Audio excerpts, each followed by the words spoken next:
Thank you, Mr. Chairman. Thank you, Secretary Rubio. Good to be with you again. My basic question is, what are we doing here? What is the point? What is the goal of this hearing? How do I know? As you know well, having served on this dais alongside me for 14 years, this is an oversight hearing. And the purpose of oversight is to encourage, if necessary, to compel consultation between the administration and Congress.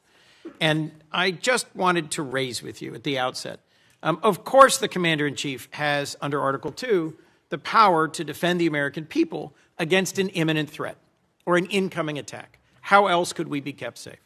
But our Article 1 power requires consultation.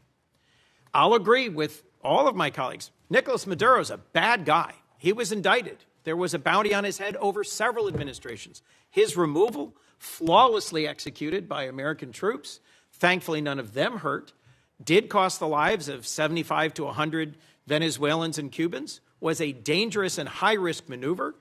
I am glad that it ended as well as it possibly could. But the point here that I want to make first is that it was rehearsed for months. The administration had a number of contingencies it was trying to navigate through. But over the course of months, when the administration was taking strike after strike after strike against drug trafficking boats, in several instances where senior leaders of the administration briefed this committee and others, we were told that military action to remove Maduro was not on the table, that the campaign to try and deter drug trafficking was not going to include the exact military action that followed. Yet it was being rehearsed. If there was time to practice, there was time to consult. And consulting with Congress is not just some high-minded principle, not some abstract thing, not a nice to have. It's a got to have. And look, the chairman opened by saying that this was limited in scope and duration, that it was executed flawlessly, and we should all be happy about the result. That much I agree with. But our president continues to threaten Delcy Rodriguez and the remnant of the Maduro regime with military force if they don't comply.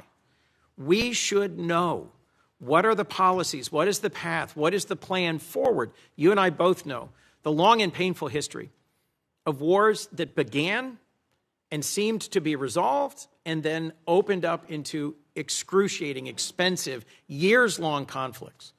In Iraq in particular, in Libya and elsewhere, things do not always go as planned. And so consultation with Congress that is truthful and forthcoming and transparent is critical. In your service in this body, you knew that, you experienced it. I was in the room as you held to account members of previous administrations for not coming forward as they should have. So, look, in order to avoid our men and women in our armed forces going into harm's way, doubting whether they have the support of the Congress, consultation, hearings, and deliberations are required. I understand the risk of leaks. That's a risk every administration takes. But at the end of the day, our framers entrusted the power of the declaration of war to this body, not to the executive. And where there is the time to consult, there has to be consultation. Second, I just wanted to talk about allies and alliances. I was just in Europe. I led a bipartisan delegation, as Senator Shaheen referenced, to Denmark. And our president's comments about NATO, about Denmark, and his attempts to coerce Denmark into giving up Greenland are appalling. They profoundly harmed our security. And I am asking you to do everything you can to reinforce our commitment to NATO. I was concerned that you just said NATO needs to be reimagined. Let's just be clear about the record. You know as well as I, Article 5 has only been invoked once, and it was in defense of us after we were attacked. Danes and soldiers from almost every other NATO ally deployed and served, fought, and died. 52 days. And for me, the most emotional moment of my visit to Denmark was laying a wreath at the memorial to the Danes who served, fought, and died alongside Americans. So when our president says we never asked for anything from NATO, and they never gave us anything, and you suggest that they aren't carrying their weight, whether it's in bases or in access or in troops or in service, it is allies that will keep us safe in the Indo-Pacific. Our treaty allies, Korea and Japan and Australia and the Philippines, are going to be critical to Indo-Pacific security against our principal threat China, and in Europe, I'm worried that the very foundations of trust are being shaken. Our democracy depends on consultation with Congress that is truthful and timely, and the confidence of our allies depends on them knowing where we're going next. Today, an armada is steaming towards Iran. Our president is on social media threatening Iran, and I hope I can count on you, Mr. Secretary, to consult with us and inform us before our next actions, whether against Nigeria, Colombia, Cuba, Iran, or anywhere else. And I hope and believe that I can count on you to reinforce the sanctity of NATO, not to reimagine it, but to reinforce it. Thank you. Well, let me unpack the 3 points you touched upon: consultation, NATO, Greenland, alliances in Greenland. Let me tell you on the consultation. Look, this has been a point of tension, not just in this administration and Congress, but in multiple administrations. As you rightly pointed out, I was a big fan of consultation when I was sitting over there. Now, it's a different job, different time. But that's not necessarily the point. This is a very unique situation that we faced here. The fact of the matter is that our mission, and the one you were briefed on and talked about, that mission remains ongoing, and that is the counter-narcotic mission that we continue to carry out. As controversial as it may be, you may not all be fans of it, obviously, but it is happening in the Eastern Pacific, and it is also happening in the Caribbean Basin. The problem is, or the good news is, there aren't a lot of drug boats moving in the Caribbean Basin anymore, and that's what we had briefed Congress upon. This specific mission that you've talked about, one of the reasons why you rehearse it is to see if it's even feasible, to basically go to the president and say, is this something that's even an option on the table? The truth of the matter is that this mission could not have been briefed to Congress because it wasn't even in the realm of possible until very late in December, when all of our efforts to negotiate with Maduro had failed and the president was finally presented these options and made these decisions. It was also a trigger-based operation.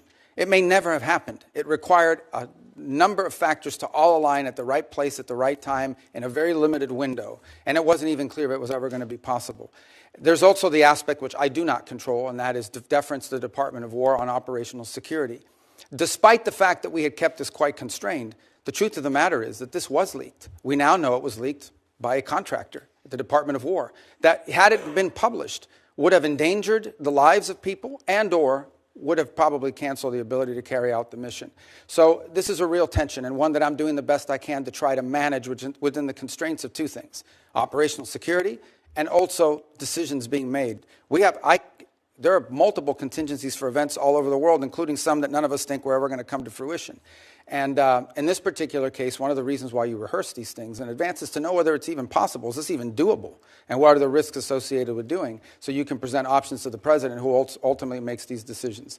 In the case of reimagining NATO, it most certainly has to be reimagined. And the reason why it has to be reimagined is not because its purpose is reimagined. Its capabilities have to be reimagined. Let me give you as a point of example. There's a lot of talk about security guarantees. And it's something that there's general agreement about now with the case of Ukraine. But those security guarantees basically involve the deployment of a handful of European troops, primarily French in the UK, and then a U.S. backstop. But in fact, the security guarantee is the U.S. backstop. It is not and I'm not diminishing the fact that some countries in Europe are willing to place troops in a post-war Ukraine.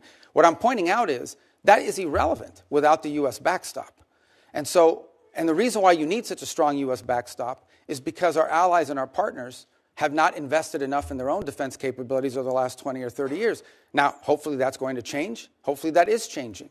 And in some cases and in some particular countries, it's already changed. But this is a fact that we cannot ignore. NATO is going to be stronger if our allies are more capable, especially, and here's the reality, whether we want to accept it or not, we have interests all over the world. We have interests in the Middle East, we have interests in the Western Hemisphere, and we most certainly have interests in the Indo-Pacific. A number of you have already pointed out that China is the chief challenge. We can't have the same soldiers or the same ships in both Europe and in the Indo-Pacific. We have to pick. No matter how many ships we build, no matter how many capabilities we grow, we're going to have to make these adjustments. And the stronger our partners are in NATO, the more flexibility the United States will have to secure our interests in different parts of the world. That's not an abandonment of NATO. That is a reality of the 21st century and the world that's changing now. In the case of Greenland, I'll say we're in a good place right now. We had excellent meetings with the Secretary General of NATO. In fact, even as I speak to you now, there'll be some technical level meetings between us and our partners in Greenland and Denmark on this issue. And I think we have in place a process that's going to bring us to a good outcome for everybody. The president's interest on Greenland has been clear. It's a national security interest. It's a longstanding interest that predate this administration. It's one that our allies acknowledge is real. I think we're going to get something positive done. We're going to begin that process in a very professional, straightforward way. It begins today, and it'll be a regular process. We're going to try to do it in a way that isn't like a media circus every time these conversations happen, because we think that creates more flexibility on both sides to arrive at a positive outcome. And I think we're going to get there. And I thought it was noteworthy and important that despite your concerns, the president at his speech in Davos made very clear that the United States was not going to use force or military force in Greenland. So I think we're going to wind up in a good place. We got a little bit of work to do, but I think we're going to wind up in a good place. And I think you'll hear the same from our colleagues in Europe very shortly. Mr. Secretary, the Gang of Eight has never leaked. Senator, It is critical that you consult with Congress. For us to be safe, our allies have to trust us. And for this committee to do our work, we have to trust you. Let's work together to restore that. Thank you, Senator.